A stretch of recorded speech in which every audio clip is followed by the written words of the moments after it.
জব্বার জব্বার বাড়ি আছিস রে জব্বার? কিরা? আমি ঘোড়াপাড়ার কুদ্দুস রে। ও শালা আবার কি করতে আইছে?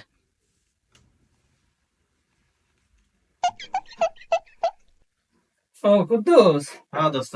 সন্ধ্যাবেলা ঘোরা বেড়াতে চলে আসলি কই? আয়। হ্যাঁ দোস্ত।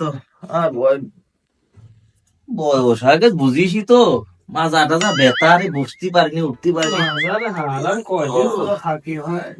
বয়স আগে তুই তো তা ভালোই জোন আছিস। হ্যাঁ, আমার তো মাজার ব্যথাতে আমি তো অবস্থা খারাপ রে। কত যে বড়ি খালাম, সারে না। যাই হোক দোস্ত, তোর সাথে আমার একটু কথা আছে। কি কথা? তো সওয়ালের খোঁজ খবর কি তুই রাখিস? কে কি করেছে সওয়াল? কদিন আগে শুনলাম ওই মফিজের মিয়ার সাথে ট্যাঙ্কি মারছে। মফিজের বাড়ির মফিজের যে মিয়াটা আছে না, ওর সাথে উকি ঝুঁকি মারতেছে কদিন আগে শুনলাম। কই আমার কানে তো এসব আসেনি। তোর কানে তো মেলা কথাই যায় না রে। কিন্তু ওই কথা তো আমি কিছু মনে করেছিলাম না, কিন্তু ঘটনা যখন আমার বাড়িতে চলে আসলো, তোর সওয়াল যে আমার মেয়ের সাথে এখন টাঙ্কি মারছে, আমার বাড়ি উকি ঝুঁকি মারছে, তুই এই খবর রাখিস? সওয়ালটা মার লাই পেয়ে এরকম বেয়ারা হয়ে গেছে।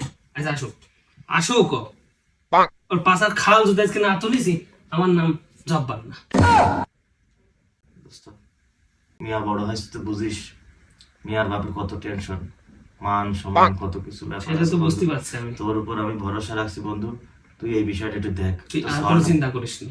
আজ আসুক আমি সব দেখতেছি। ঠিক আছে দোস্ত, তোর উপর আমার পূর্ণ ভরসা থাকলেও তুই এই বিষয়টা তুই দেখ এই বিষয়ে আর বন্ধু। কোনো চিন্তা করিস নি। আসুক ঠিক আছে, আসুক ওর পাশার বাকল যদি আজ না তুলিছি আমি। ঠিক আছে বন্ধু, তুই দেখিস বন্ধু বিষয়টা। আচ্ছা, হ্যাঁ ঠিক আছে, তুই যা। দেখিস। হ্যাঁ যা, তুই কোনো টেনশন করিস না। ঠিক করেছে সওয়াল। এই না হলে একটা বাপের বেটার মতো কাম। জোন গালি কি কম জ্বালাইছে, আমার গার্লফ্রেন্ডের পর্যন্ত ছাড়িনিও। ঠিক করেছে সওয়াল। 2 hours later. আব্বা, আব্বা, আব্বা, এটা আমি আব্বা। তুই এত রাত্রি কি করছিস বাইরে? কে? রাত 1:17 বাজে।